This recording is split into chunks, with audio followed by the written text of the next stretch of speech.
tighter than you expected in the end there, Craig? Oh, I wasn't tighter than I expected. I expected a real tough, hard game tonight. Certainly, when it got to 22-6, it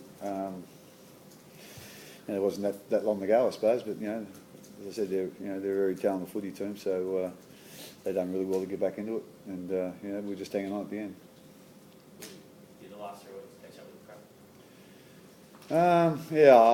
Again, that's not taking anything away from the Bulldogs. They play well and they really competed hard for the 80 minutes, and I thought my guys did too. But we just looked like in a few stages we didn't quite have that edge we've had in the first 2 weeks. Perhaps it has caught up.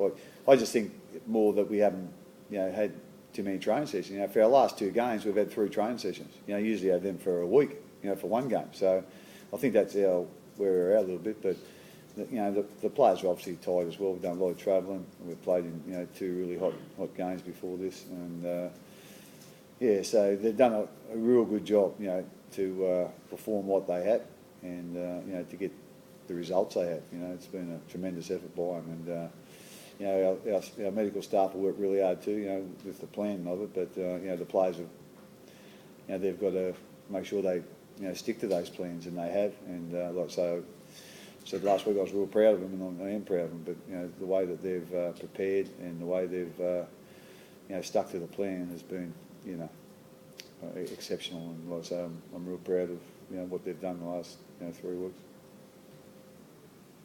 Plenty's going to be made of the Billy Slater incident. What have you thought of? Well, what's Billy supposed to do with his foot? Someone's going to chop it off, or it's got to disappear? At the end of the day, if he's catching a kick and he's gone up off the ground, he's not to be attacked. He's not to be touched. He's not to be. If you touch him in the air, you're going to get penalised. So I'm thinking if David wasn't that close to him, he wouldn't have, copped his foot or whatever he copped. At the end of the day, I don't know what Billy's supposed to do there. I don't know what he's supposed to do. He's got a certain technique that you use to catch high kicks, and it's a big call. It was a huge call, and I might be looking at it the wrong way, but to me, they say they want to protect our catches. He's probably protected himself, and then he gets in the, he's the one that gets penalised. I just don't understand that. But perhaps I'm looking at it wrong. I ain't seen it the once, but like I say, I think it was a real tough call. And like I say, at the end of the day, our catches are supposed to be protected. If he wasn't that close, he wouldn't have touched him. He wouldn't have. At the end of the day, you can't touch them in the air. If they're in the air, you can't touch them.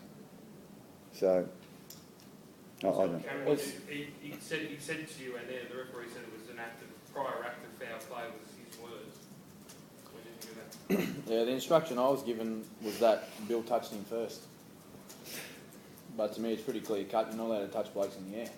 I think every player in the NFL knows that. So if he doesn't touch Bill, we're not talking about it at all. You know what I mean? And Billy's been going up for high balls like that for as long as I can remember. He works on that every week at training. So I was quite mystified really by that. It was unintentional by Bill. As I said, he does it every week. Before he ran out of the field tonight, David knew that he's not allowed to attack blokes in the air. Put himself in that position. He hit Bill in the air, and like Craig said, I don't know what else he's meant to do there. Well, a good example is our first game here. Chase Stanley got penalised for hitting Bill in the air. He tackled him in the air. I'm sure Chase copped a knee or a hip or whatever. If he's going up and touching him and tackling him in the air, he's going to collect some part of Bill's body. I don't know why that decision Bill gets a penalty and tonight he gets penalised. I just don't understand that. From what you saw, was it any different from the way he usually does it? His leg extended out. Was that any different from the other time you've seen him take the ball? See him take catches like that at training every week, Staddy. Every week, every game, every week. I suppose it's going to depend. Except the difference was tonight. Someone tackled him in the air. I suppose it's going to depend on what happens on Monday, but will he have to change his style? His job is to catch the I footy. said before he's been doing this for as long as I can remember. Now someone runs into him when he's in the air and suddenly has to change it. I don't think so. I don't think that's right. What would you hope happens then, Craig? Would you hope that they look at it that way, or can you not know? Because he's got carryover points because he took an early play this week as well. So. Oh, yeah, again, I can't control what the review committee's going to do, but to me, I'm thinking I might be wrong, but I don't think so. I think it's pretty common sense what they should be doing. Were you equally mystified by the instruction?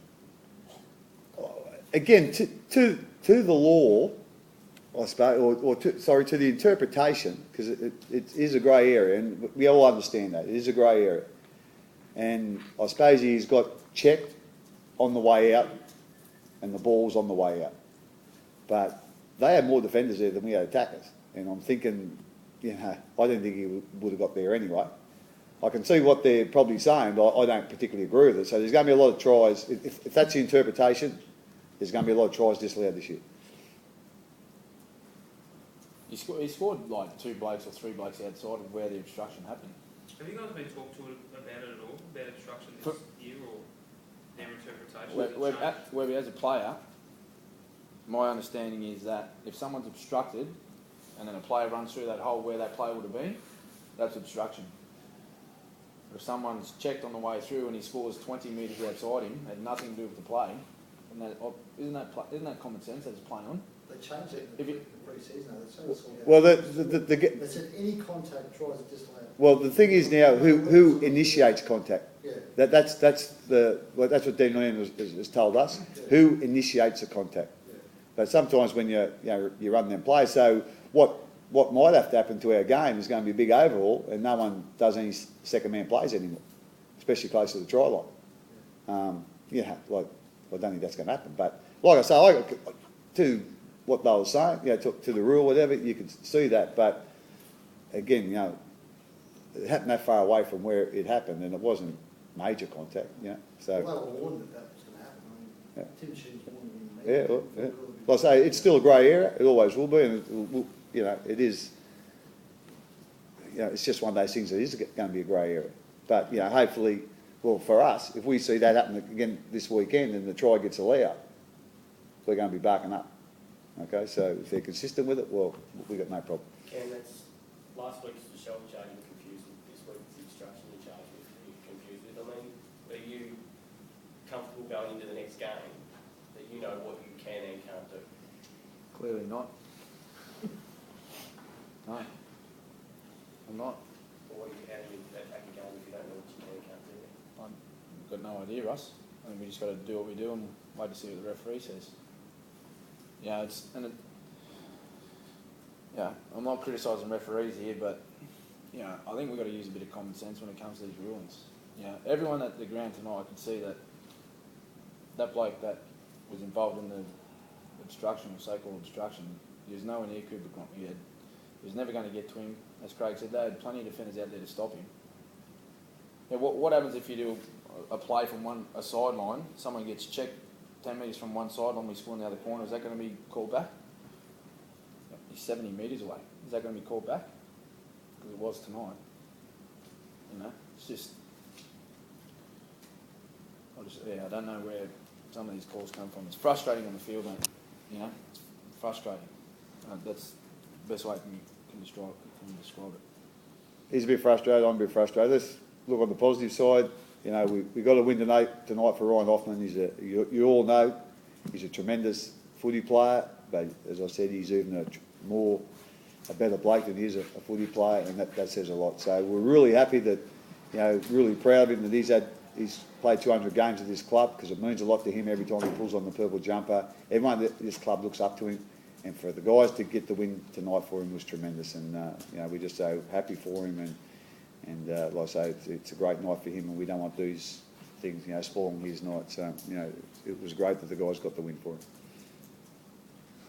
Thanks, Look at that, huh? Yeah, good. Only one. Stay busy.